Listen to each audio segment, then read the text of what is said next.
Corinthians 2:12 the Bible says 1 കൊരിന്ത്യർ 2:12 വചനം പറയുന്നത് that whatever we have the Holy Spirit reveals it to us. ദൈവം നമുക്ക് നൽകിയത് അറിവാനായി സൗജന്യമായി നൽകിയത്. സൗജന്യമായി നൽകിയത്. English വായിച്ചു. Now we have received not the spirit of the world but the spirit who is from God that we might know the things കാര്യങ്ങൾ. Spiritual is not things. ആത്മീയ കാര്യത്തെക്കുറിച്ച് അല്ല പറഞ്ഞത്, ഈ ലോകത്തിന്റെ കാര്യങ്ങളെക്കുറിച്ചാണ്. That has been freely given to us. നമുക്ക് വേണ്ടി സൗജന്യമായി നൽകിയ കാര്യങ്ങൾ.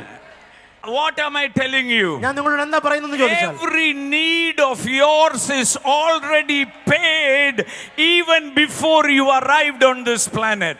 നിങ്ങൾ ഈ ഭൂമിയിൽ വരുന്നതിന് മുമ്പ് തന്നെ നിങ്ങൾക്ക് വേണ്ടിയ സകലതിന്റെയും വില കൊടുത്തു കഴിഞ്ഞതാണ്. He gives seed to the sower and food to eat. ദൈവവചനം പറയുന്നു, അവൻ വിതയ്ക്കുന്നവന് വിത്തും ഭക്ഷിപ്പാൻ ആഹാരവും കൊടുക്കുന്നവൻ. രണ്ടും തന്നതാ.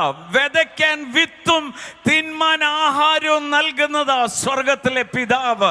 വിശ്വസിക്കുന്നവർ മാത്രം ഒന്ന് ആർത്തുവിളിച്ച് ആമേൻ പറഞ്ഞാട്ടെ.